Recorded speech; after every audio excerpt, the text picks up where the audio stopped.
Okay. We are allowing our participants, our attendees to join. So hang on for a sec.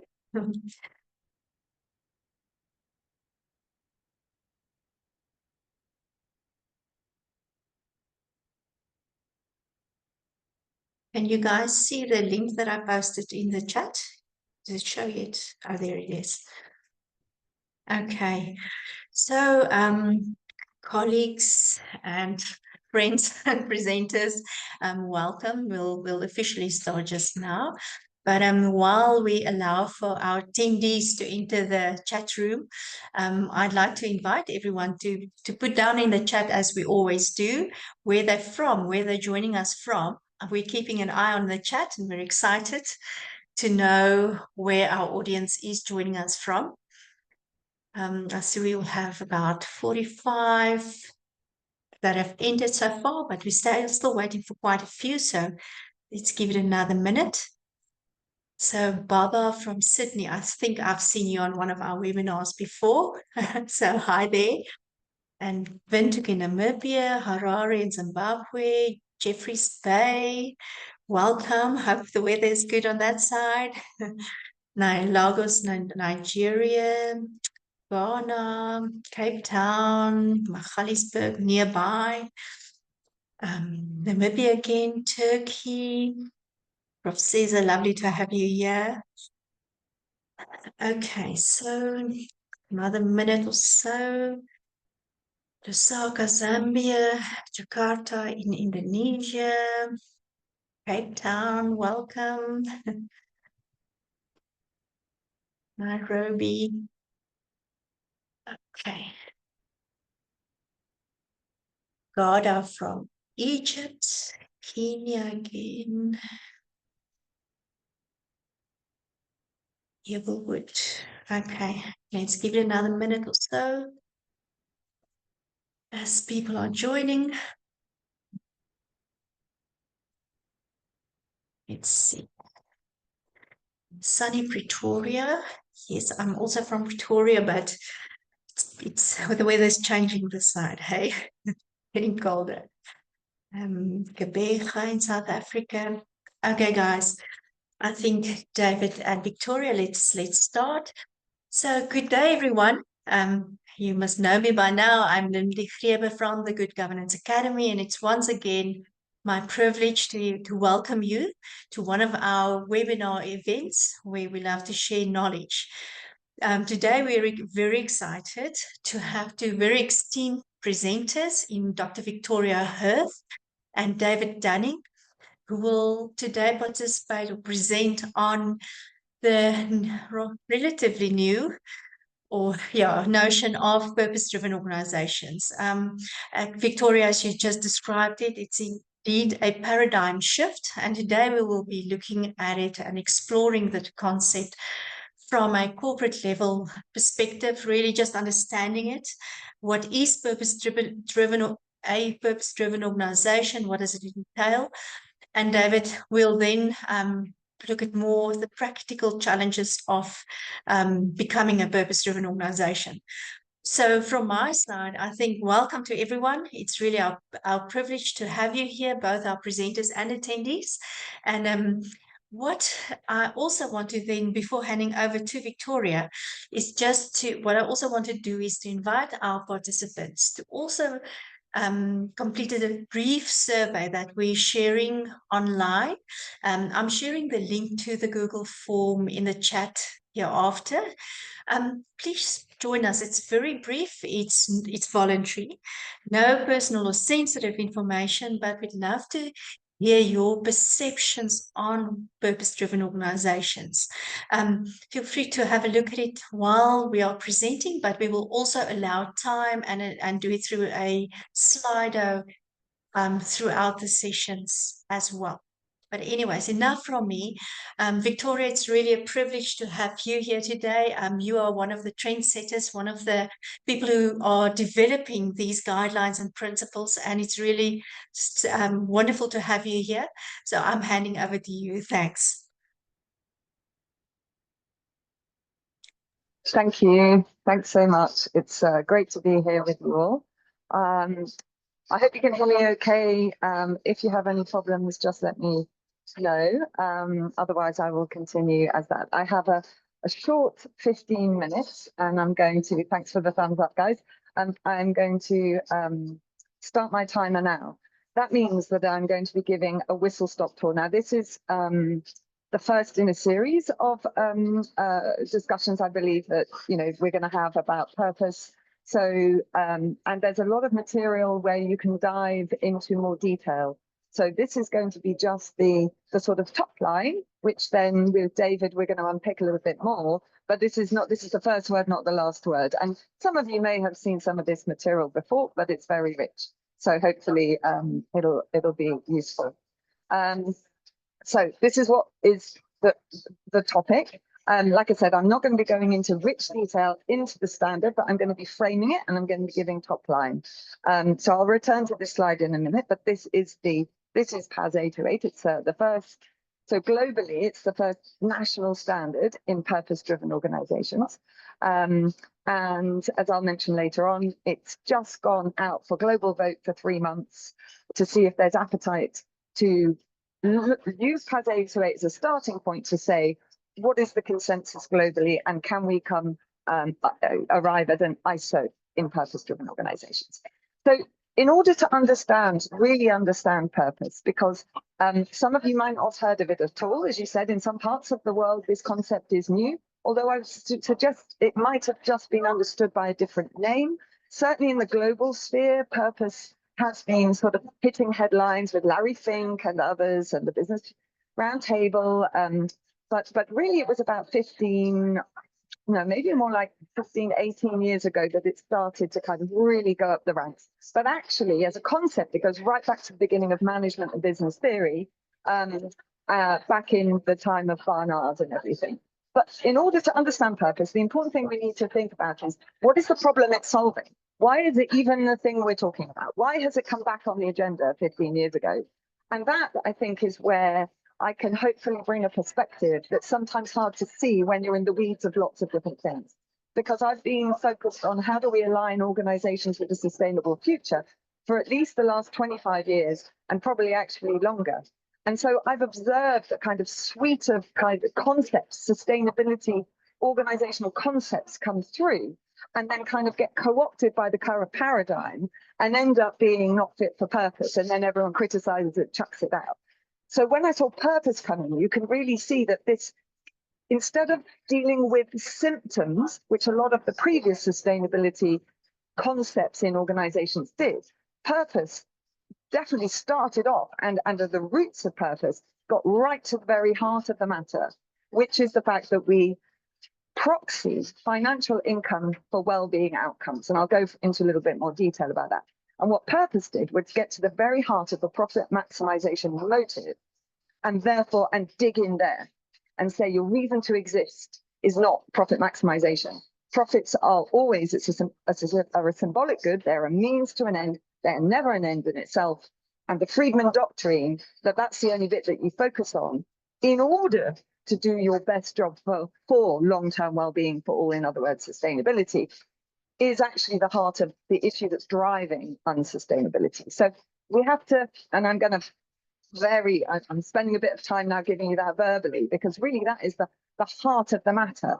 And because that represents a paradigm shift in the fundamental organizing of our market economy and the fundamental assumptions, that means that it's actually really quite hard to kind of live in the current reality and sort of see this new reality, this new way of organizing the market economy that's being born. And so it's the potential for that concept to be co-opted, like all the others. You see it happening, you see purpose washing, you see everything else. So the important thing is to get clarity about what purpose is in terms of a response to a problem that is not going away, it's getting worse, so that we can then fully move into that paradigm. Or, as I will say, I think the alternative probably is that we lose the market economy, because a market economy that's fundamentally killing us is not going to survive. And it's really at the cusp of that, I would say.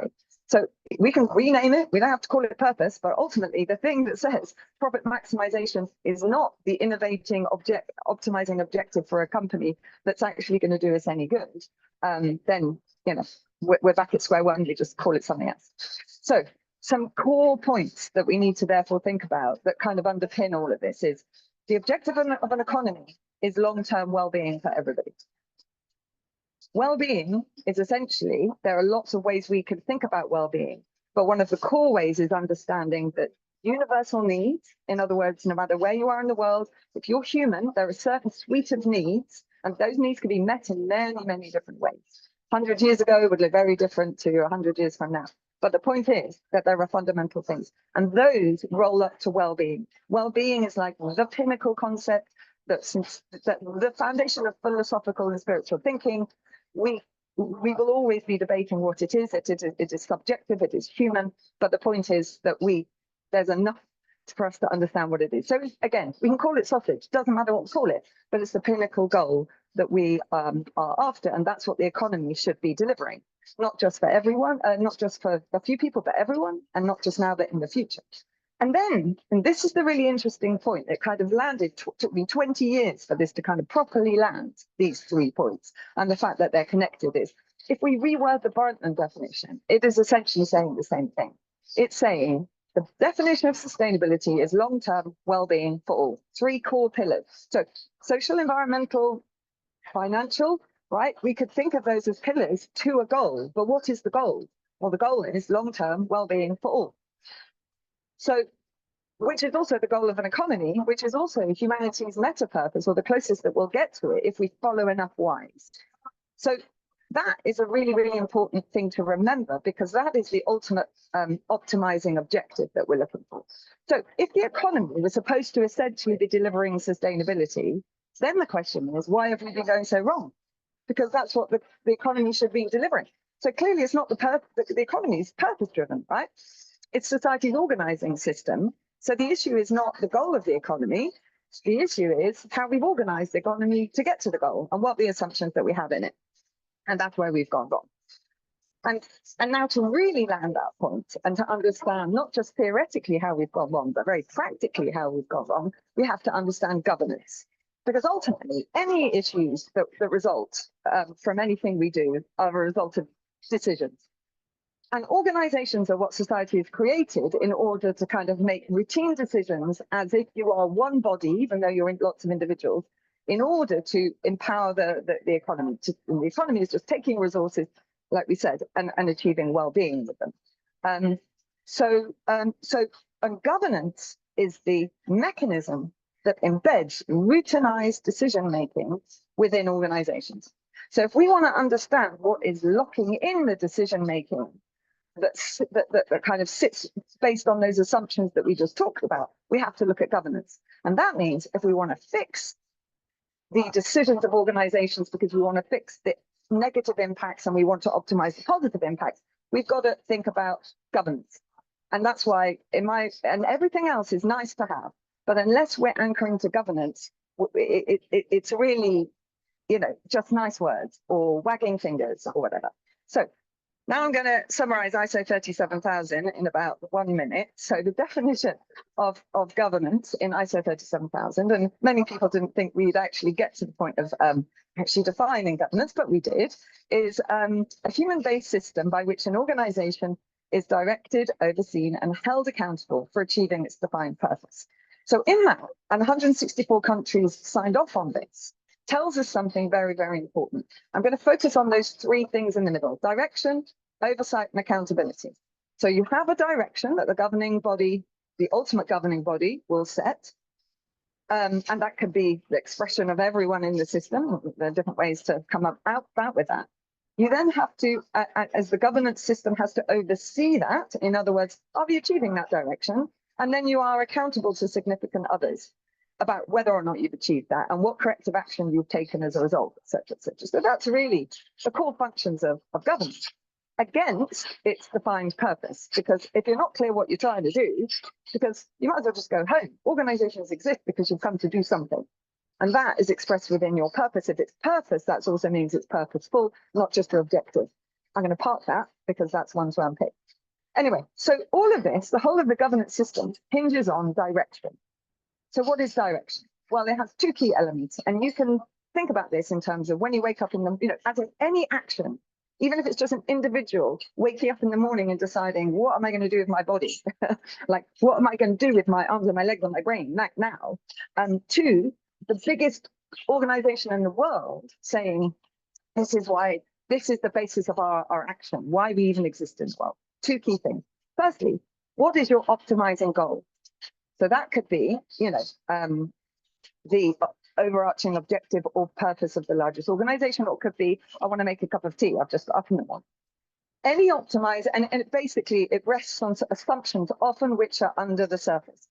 But any goal will be achieved within parameters. In other words, there will be constraints. Some of those are not in our control, and many of them are.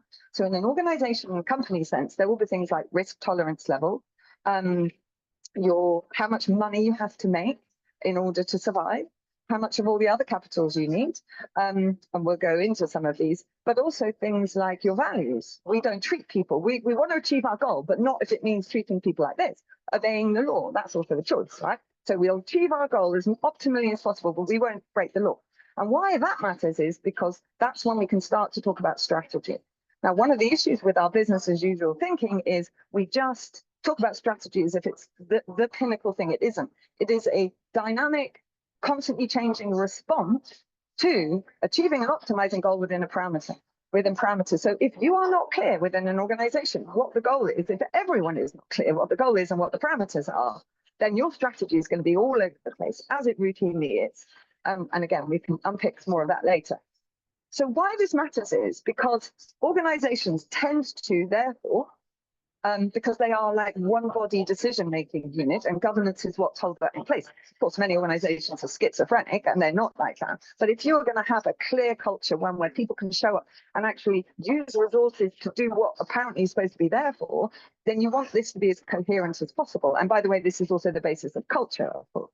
And that matters because we can think of three key logics, in other words, organizing decision-making kind of approaches to governance, that are going to dictate how much you're going to impact sustainability and how you're going to respond to it. Now, I've got about 3 minutes left. So what I'm going to do is I'm going to whiz through these. There is like a massive of written down and videos and everything that you can watch, but they're very helpful because they help diagnose realistically, where are we? Where might we want to go? And what might our governance need to change? Like in what ways might our governance need to change if we want to go from here to there? So I personally, my hypothesis is we're not going to achieve, especially in the speed that we have, we are not going to not just quell the harm, but use resources to solve the problems that we have unless we're purpose driven. But lots of people might say, well, that's not for us, and that's fine. I just think the first step is that everyone is really clearly aware of the decision-making logic that underpins their organization and those of their stakeholders so that they can make an informed and realistic decision. Because purpose washing and greenwashing is not helping anyone, including the organization itself. So the three logics are essentially short-term self-interest, long-term self-interest, and purpose-driven.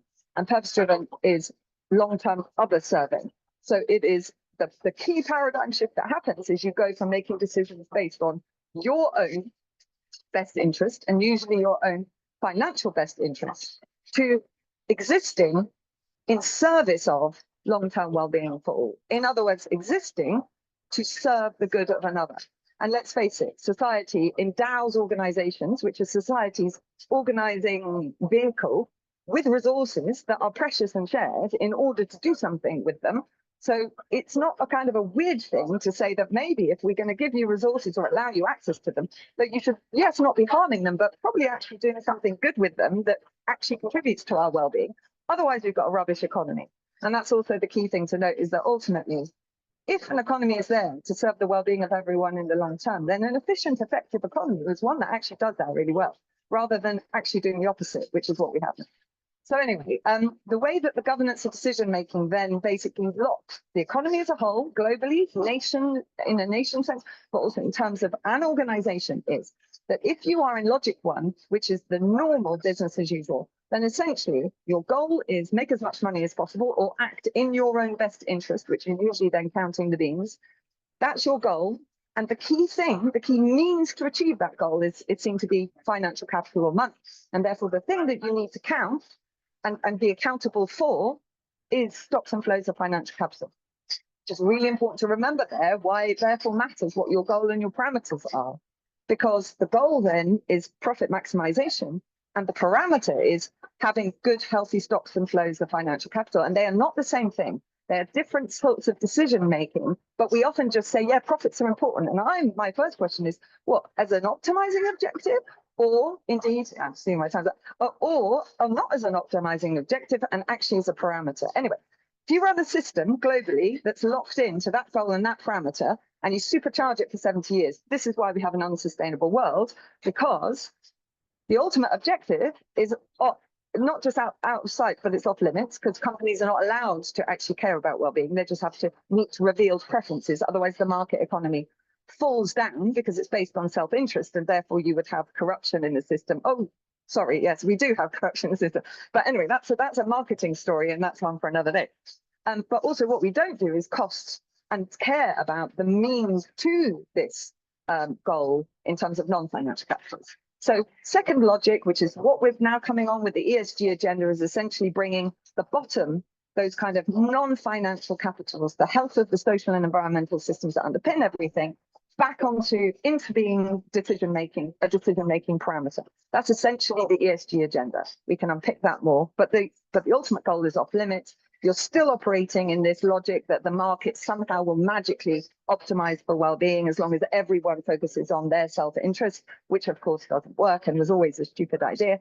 And then we have purpose, which essentially bypasses this existing logic of the market to say, hang on a minute, if this system, this market should be achieving long-term well-being for all, then we really should be anchoring our innovation there, and we should be governing for that goal, and we should be counting that goal. So actually, the market is one means in which we can achieve that goal as an enterprise, as an organization, but that's what we're trying to do.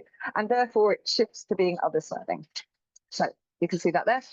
So essentially what we're seeing is a shift whole scale from a view where financial income is seen as a proxy measure for well-being outcomes to one where we're directly focusing on those well-being outcomes, and that's what purpose is. And if we don't do that, like I said, I think we won't have a market economy. Just think what happened in the pandemic, and things only get much, much tougher than in the pandemic. And so I'll probably end it here. There are a couple more slides. Maybe I can bring them in later on. But to say that the definition is in, so PAS 808 essentially is a standard that brings all of that thinking into, therefore, what are the governance behaviors leaning on ISO 37000, the first international standard on governance of organizations, what would the governance behaviors look like for an organization that was fully aligned with a sustainable future? Both the innovating goal, top of the triangle, and the parameters at the bottom. And therefore, the meta purpose, as we said, is long-term well-being for all. That's what everyone is gunning for globally. But the organizational purpose, and it could be a team, a department, a project itself, is a reason to exist that is an optimal contribution, strategic contribution to the long-term well-being of all people and planet. And from that, all other decisions should result. And that's it. And I'll stop there, and then we can come back to stuff later. Thanks, Victoria. Wow, I love your enthusiasm and energy. And it's so interesting because we're currently having so many different conversations and developments or discoveries. For example, when you were talking about the costing, I was immediately thinking about double materiality, etc. So it's clear to me that a lot of streams of thinking, the body of knowledge is developing towards like you said, a meta purpose of doing good or value for all in the long term. So truly it's just interesting. Not getting there fast so enough, Lindy. This is the problem, not fast enough, and this is what we need to get. Absolutely, and I think we need David there before we go to you, David. But indeed, because you're referring to the meta versus organizational purposes, and I'm saying versus, but it shouldn't be a verse. It's, hey, we need to have those aligned, and I'd love to hear more from David on that as well. But before we go over to David, thanks. We'd love to, like I mentioned, we have a short survey, and we'd love to get your perceptions and feedback on where do you see yourself and your organization in terms of a long-term, high-level purpose for your organization. So please, everyone, you'll see in the chat we've shared a survey link where if you want to, it's voluntarily and we will anonymize any data. But please participate if you're interested through the link. But I'll also hand over to David now to share that for us through on Slido. This will be a very brief interruption in our webinar today, and then I'll hand over to David again to continue on what Victoria has taught us so far about purpose-driven organizations. Thanks, David. Over to you. Yeah, I'm just trying to share my screen. I've stop share, share screen, that screen, share. Okay, can you see my screen okay? So what this is basically a short questionnaire that hopefully will allow us to pull out some of the points that Victoria's raised. This should be appearing right now. So if everyone's got a mobile phone or a PC, you can log into slido.com, and if you tap in the little number that's there, 3184 388, you'll be able to make some responses against this survey. So what I was hoping would happen is if bearing in mind what we just heard, question number 1 here is please describe purpose-driven organization in your own words. Victoria's given us a 37,000 feet picture of this.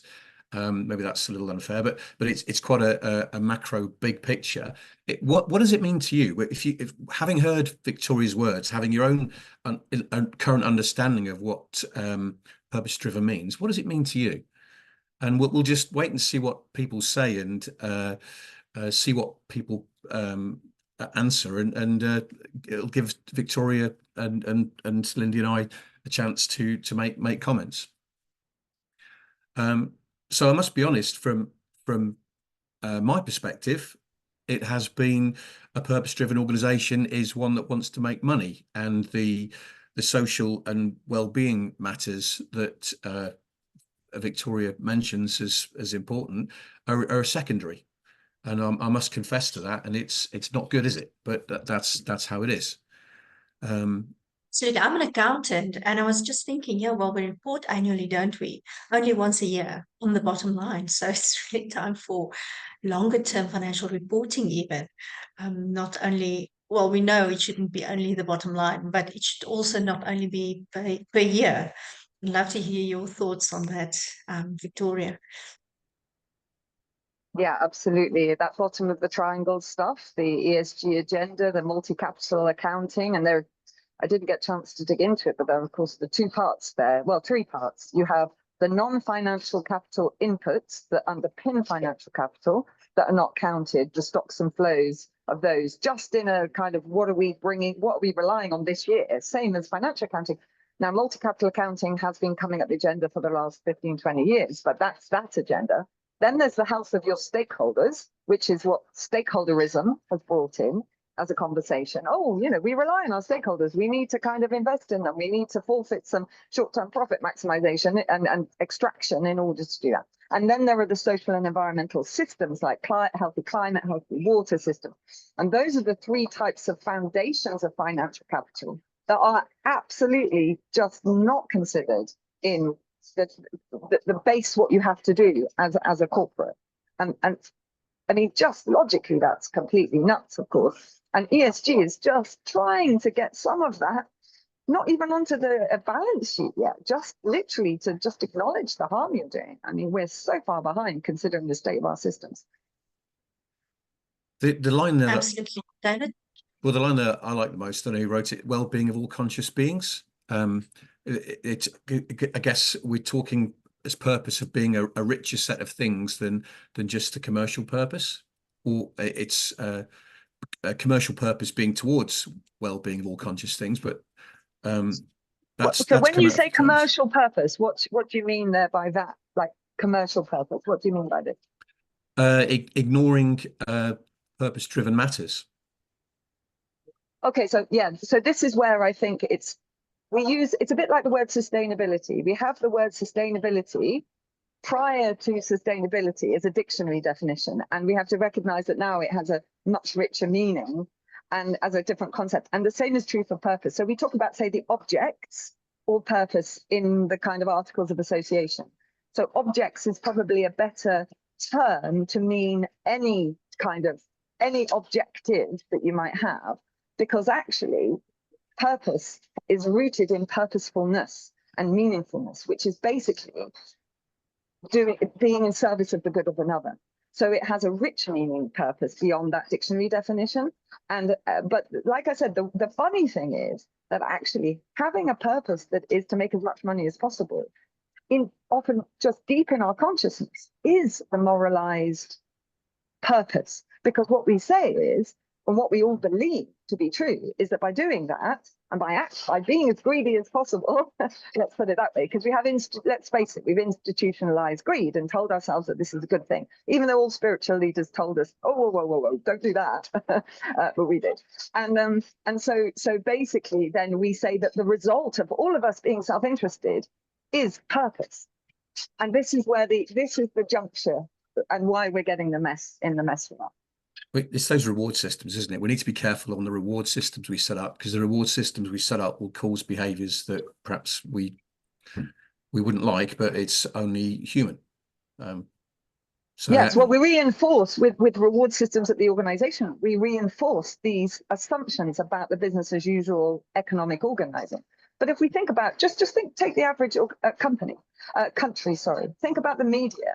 It's GDP, which is essentially saying we're measuring, that is the best marker, indicator for our collective well-being. And hook, line, and sinker, and no one's governing if it's true.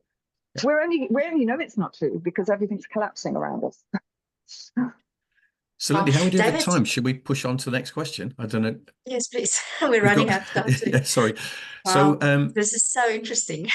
we need to have a longer conversation, but principles of purpose-driven organizations benefit only the environment and society and will contribute little to my organization's long-term survival.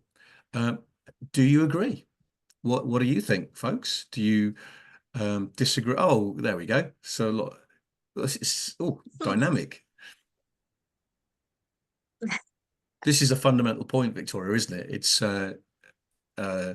if people don't believe that will purpose-driven organizations benefit the organization long-term survival, it's not going to happen. It's not going to start. But in that question is this kind of like, so it depends what you mean by long-term. But do people really, really think that the organization's long-term survival is not fundamentally hinged on a healthy environment and society? Even if you were just acting completely with blinkers on, if those blinkers were long term, at some point, and now very short, because these feedback loops are now tiny, is it, the fact that we even can pose that question, which I completely get is a logical, it reflects a lot of our thinking, but it's crazy when we think about it, really. This is important, I think, to tease out when we're starting to talk to organizations, the managers, the directors, and the owners. What's their perception? Because their perception is going to give us difficulty or make it easier for us to raise these concepts. Shall I move on, Lindy? That's that. Yes, please, David. Yeah, sorry.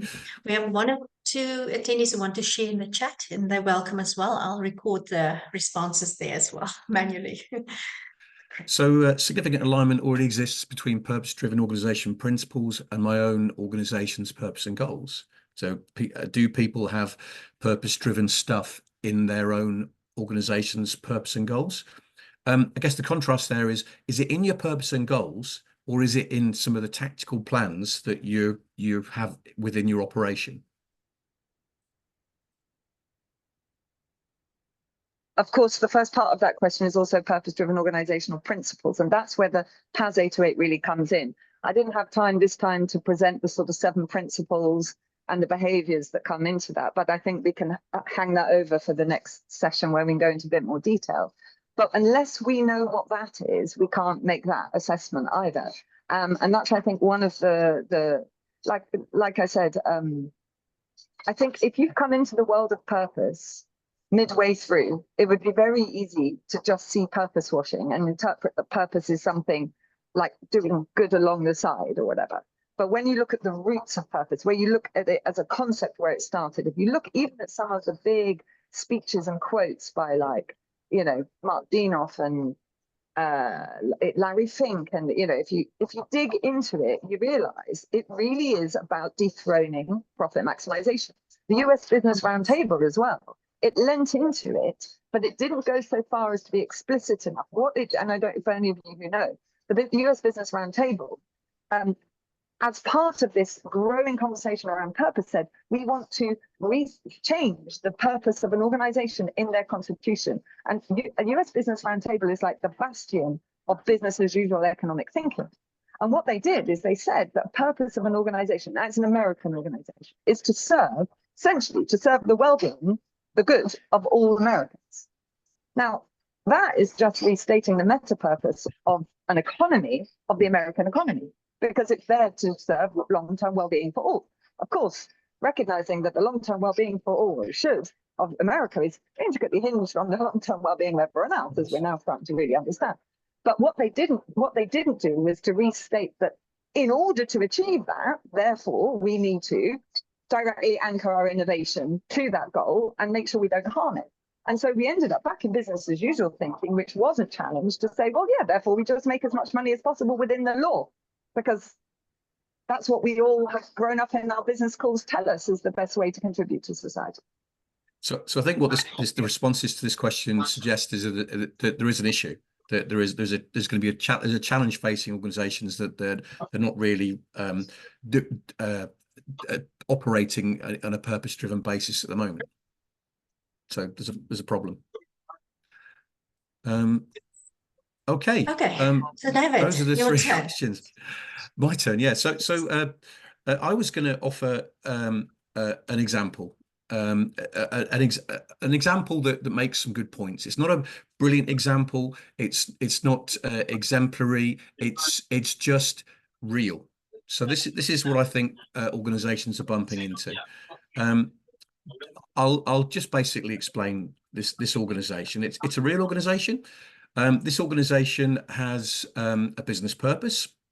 Obfuscate the redacted piece there is the business purpose. I don't want to make it public, but it has a clear business purpose, and that business purpose is solely driven by commercial goals. It wants to make money, it wants to make a profit, it wants to grow, and it has a business purpose which aligns with that.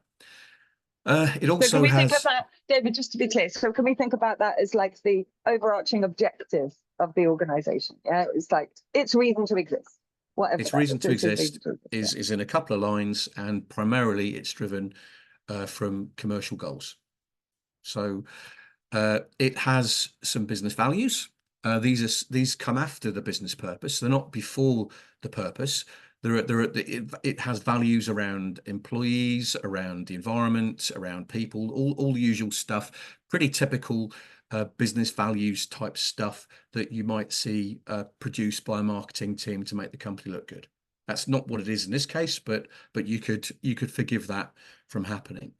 And this organization has some environmental motives and environmental components to its values, but nothing that talks about social well-being. So I think this is pretty typical. Wider commercial-driven purpose with a high-level purpose statement and some values that don't really connect particularly well with the purpose. But it's pretty good. I think this company's pretty good. It has a purpose. It has values, whatever they are. It doesn't have a social part to it, but it has an environmental perspective. So that's where it comes from. Just delving into this a bit more, this organization does do social environmental work. It does stuff. It has volunteers. It raises money for charity.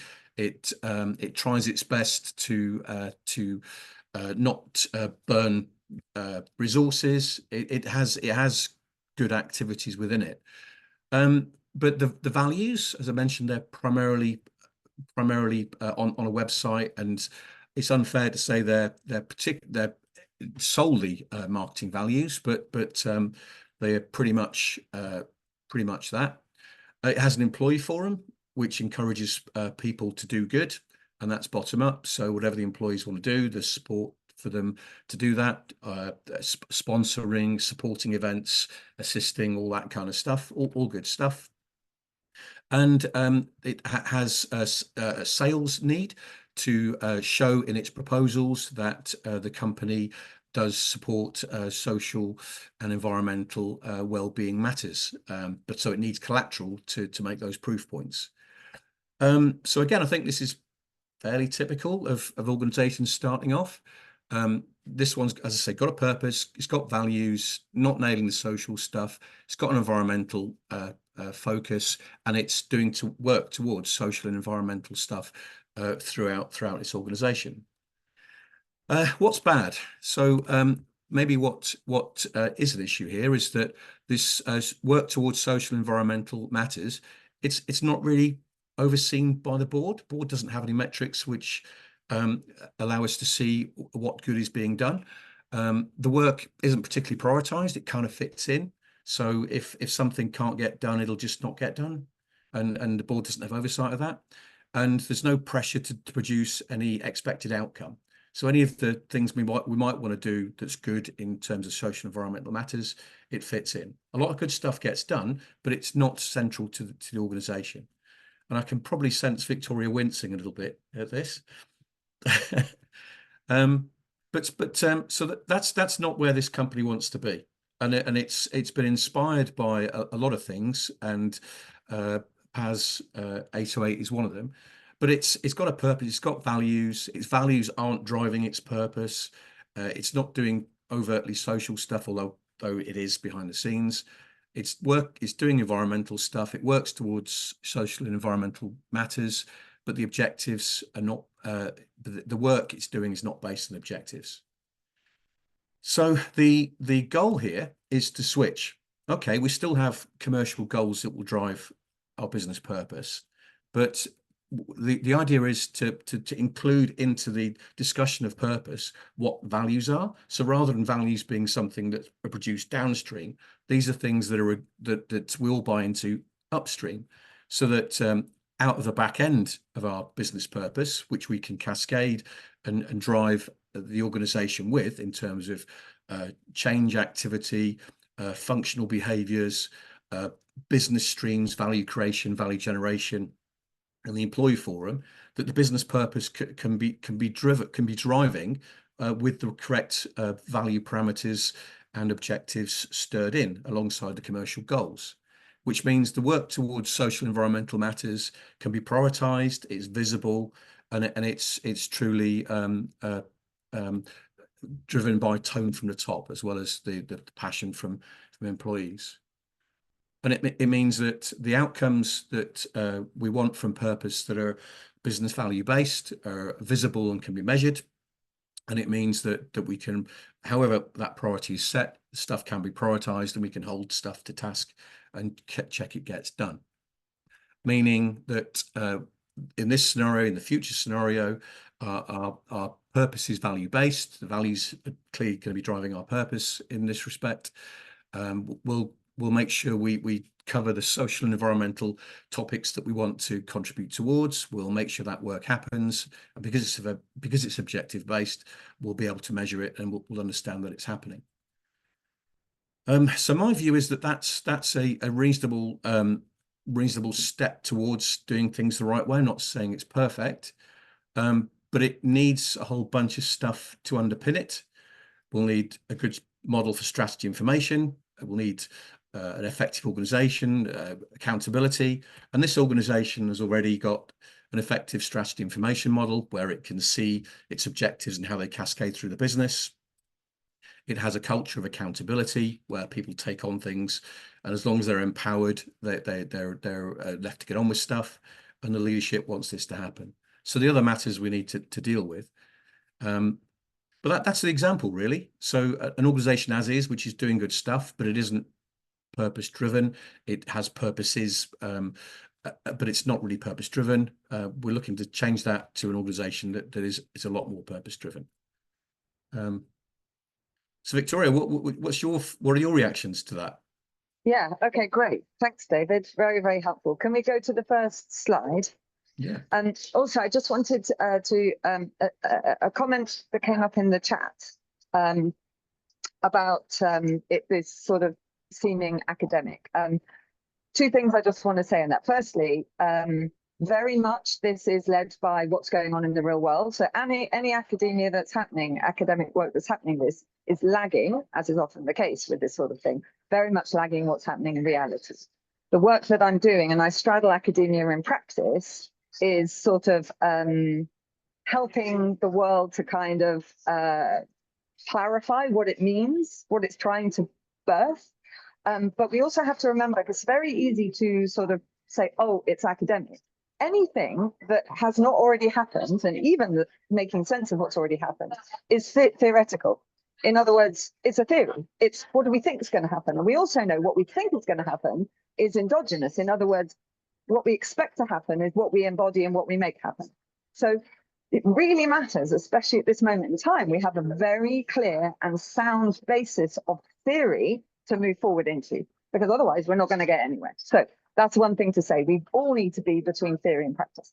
So coming back to the first thing here, right? Can you, okay, so you said here, you know, so let's call it an objective, not a purpose, just for clarity, maybe, because it just helps people to think, and then values come later and they're disassociated. So this is sort of classic. This top line, environmental, I'll talk about that in a second, like having some kind of statement there.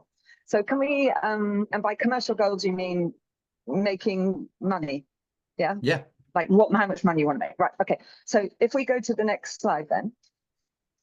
So, yeah, okay. So this is what you would like it to be, yeah? This is just an elaboration of what it is. So of what it is, yeah. Okay. So and then the employee form, and so this is classic, right? So if we think back, I won't change the slide. We think back to the triangle. If you're stuck in the middle of the triangle, the really important thing when we talk about decision making is essentially that dictates what you invest in and what you don't invest in, and that's what you invest your money in, but also your time, your effort, your energy, everything, right? If you're in the middle of the triangle, there is no business case to act unless it will protect your short-term self-interest. And so being clear about that motivation really, really matters, because this is where people end up banging their head against a brick wall and wondering why nothing's happening. Because ultimately, if the business is set up for short-term self-interest, that's the case. Now, what's happened is so let's think about the basis on which an organization would therefore try and address unsustainability issues, given the amount of pressure in the last 15, 20 years that has been on this, because we've got stakeholders, you know, pressuring from all directions. We've got ESG, we've got changes in law, we've got investors saying, you know, and now we've got obviously all the, you know, SFDR in Europe, the sustainable financial reporting, disclosure, and so much pressure, right? If you are short-term self-interested, you will therefore be able to make a case to placate powerful stakeholders. So if that power and that case is put strongly enough by stakeholders, you can do something about it. And what you end up with is what we could call CSR, lived reality CSR, which is a smorgasbord of activity. And what we see here, David, I think is a lot of that. So yeah, we have a volunteering program because staff are starting to go, oh, I'm not sure I feel comfortable with my coming to work, because, you know, it's like, well, let's give you some volunteering so you can feel better about it. And, you know, going up the ESG rankings and probably even having that statement at the top line. It's like, and also because in a system you have humans that care, right? And so even if you've got a system that's governance wise is set up for short-term self-interest, essentially, unless you're very well governed, and this strikes me as your average organization, which is not very coherently governed, because a lot of this is not explicit, as in stuff's getting through to protect short-term self-interest, but that's not usually consciously talked about. It's just ends up like that. And so then everyone is really unclear. Well, what do we stand for? Well, a bit of this, bit of that.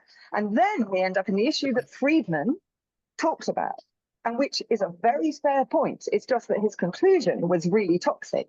But what he said was, why, on what basis is somebody like what employees care about deciding to divert resources, right? Let's hold off what resources for whom, but take resources and move them in the direction of doing something else. On what basis are you doing that? Why are Yeah. you doing that? What right do you have to do that? And therefore, he said, and that money is shareholders' money. And therefore, you should not be making any decisions based on your values if it's going to do that. And by the way, the market works to optimize well-being. So this is where you can see a lot of that going on. So then if we go to the next slide, if you're going to be moving to being purpose-driven, the really important point here, in the interest of time, I'll just pick out the important point is why, okay, so I'll just pick out two things. Firstly, values. So values, as you rightly said, were sort of just sitting there, and they often are, right? But actually, what values are, and this is clear in PAS 808 as well, and also in ISO filter 7000, there are two things.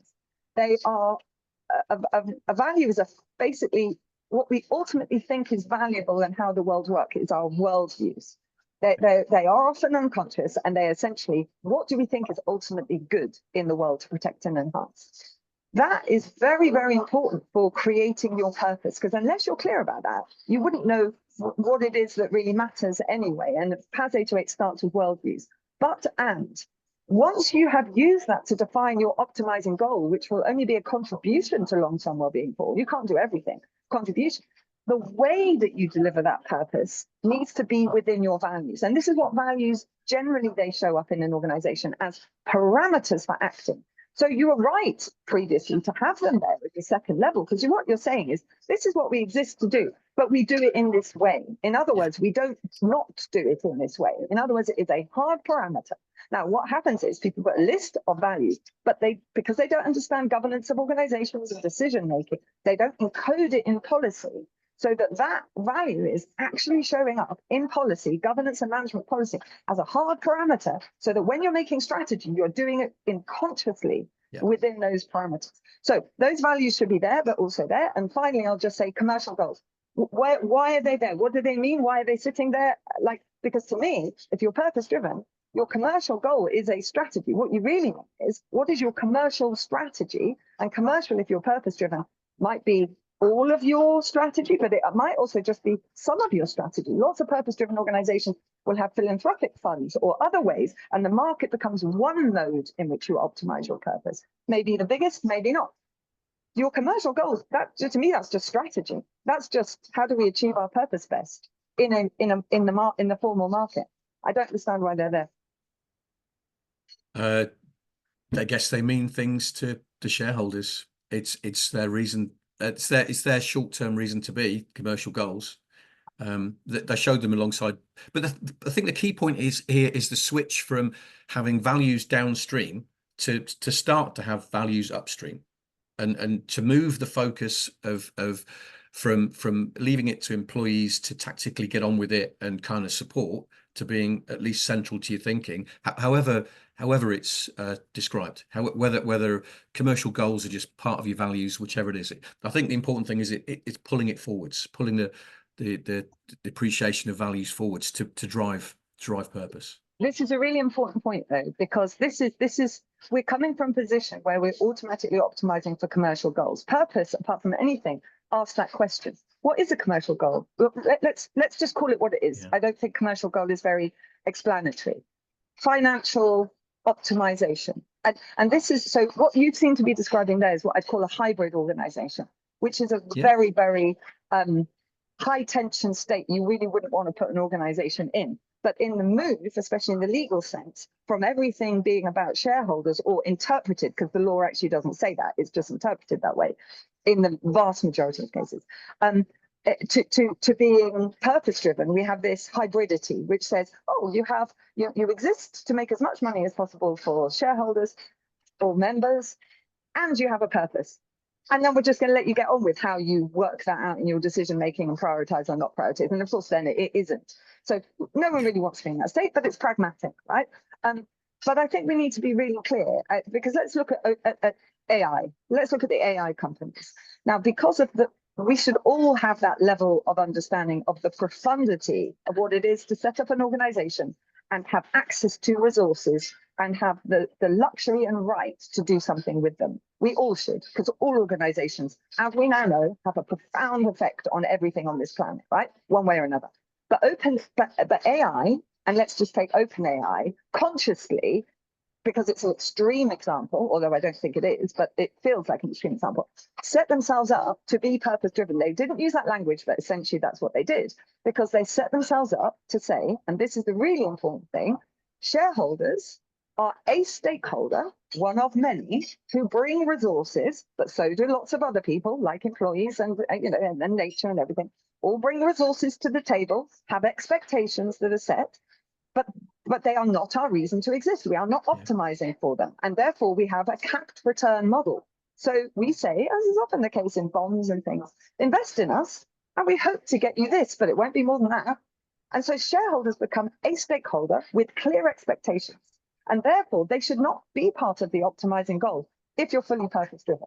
Of course, you might be on the journey, I'd say. And that's the point. This is a journey here. So from being not at all holistically purpose-driven to getting there. I don't think everyone's going to make the jump in one step. And that's fine. The only thing is to recognize how confusing in terms of governance and decision making that state is. So again, it's that sort of clarity. Where are we? Where do we want to be? What is this going to do to our governance system? The worst thing, and this happens mostly, is that this becomes a statement of intent and it's not actually embedded into decision making. But once you start to, that's when this is going to start to feel actually really, really hard, because you're now optimizing for two goals that are not very comfortable bedfellows. So the prioritization, but everyone prioritizes based on multiple parameters. So it's just a case of getting your prioritization system that works right, and that's not easy. I would say the best run organization, the basis of decision is that you optimize for something. Now, you might have multiple things, but you should be able to express them at an umbrella level and at an umbrella. So ultimately, you'll end up with an objective or a purpose, and then you have parameters. So in the open AI model, shareholder profits become a parameter. So when you're making strategic decisions, it's like we're optimizing in order for AI to do its best job for the world, for long-term well-being for all. They didn't express it, but that's basically what they were saying. But the parameter is we need to try and make about 5% for our shareholders. That's a parameter. It's not an equal optimizing objective. It's not the same thing. And that's why the mechanics of decision making and governance become so critical for us for achieving a sustainable future, Indeed. And getting that through the organization, it's not just going to work if that decision making is at top level. So each level at which influence has been brought to bear, that the decision making needs to be consistent. So it's not just corporate governance, it's cascading that operationally through the organization. Yeah, because the governance is a whole system of governance, but which the governing body of which all organizations will have one and only one, even if you're a one-person organization, that's in ISO 37000, has to have its arms around that. And of course, one of the issues we have is not just that we're not governance literate, but boards themselves are in the main not necessarily very governance literate. And that's not surprising, because the whole governance is a young discipline, much younger than management, and grew up in a period of business as usual, which means our whole idea of governance before ISO 37000 essentially came from stock exchange codes, which were created in order to protect financial investment for stakeholders. And why ISO 37000 is so important is because it's the world expressing good governance in a way that can move us to the place we need to be. Because this is not just a theoretical discussion. The world is literally burning out. We have a tiny period of time to get this right, or we lose the market and its democratizing and efficiency effects. I mean, I can't say that loudly enough. The reason I am passionate is because this is like so important.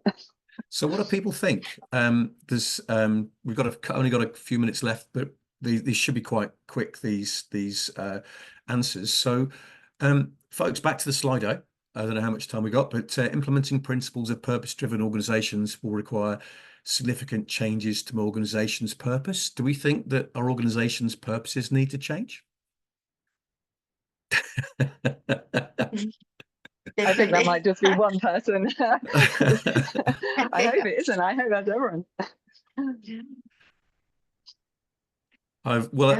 you know what? I've actually made a mess of the question, haven't I? That for some reason, oh no, that's cool. No, that's no, you're right. Yeah.